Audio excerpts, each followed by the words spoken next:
Reporting from the National Museum of African American History and Culture, I'm Dee Dee Bass Wilbon.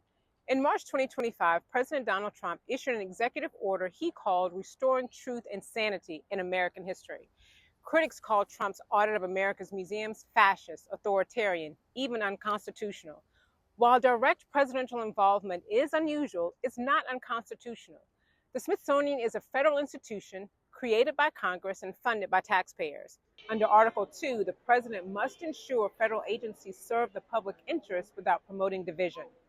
With America's 250th anniversary in 2026 approaching, this review is timely.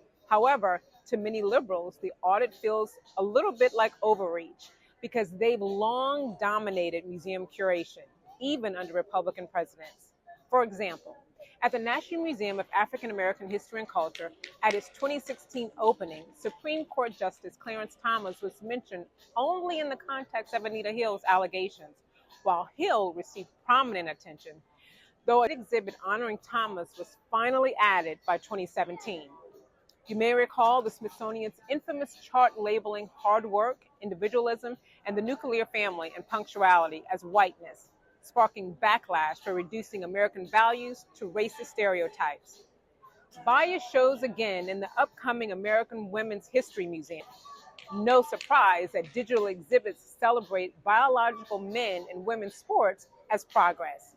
That's not inclusion. It's ideology that erases women's hard-won gains. Exhibits should not frame every achievement through slavery and oppression. Consider Benjamin Franklin. He once owned slaves, but later became an abolitionist.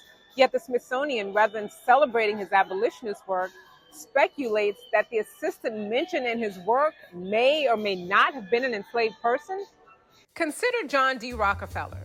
His representation is skewed in the opposite direction.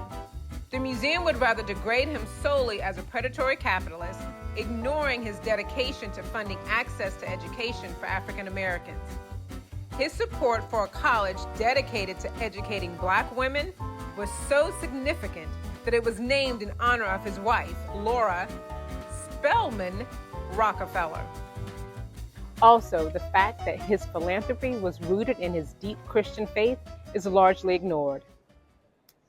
The goal is not to deny America's sins, but to tell the fuller story. In our museums, what defines us? Are we going to be defined by the worst moment or the worst institution or the worst mistake we ever made? Or are we going to be defined by what we've done moving forward? As conservative commentator Scott Higgins expressed, slavery is one of the darkest chapters of American history, but it's not the only chapter. Are we defined by the worst moments or by what we've built since? As we celebrate America's next 250 years, we must and will remember the dark days. But in no way should the dark days ignore every day that we have marched towards becoming the shining city on a hill and a beacon of hope for the world. I'm Dee Dee Bass Wilbon, reporting for the Armstrong Williams Show.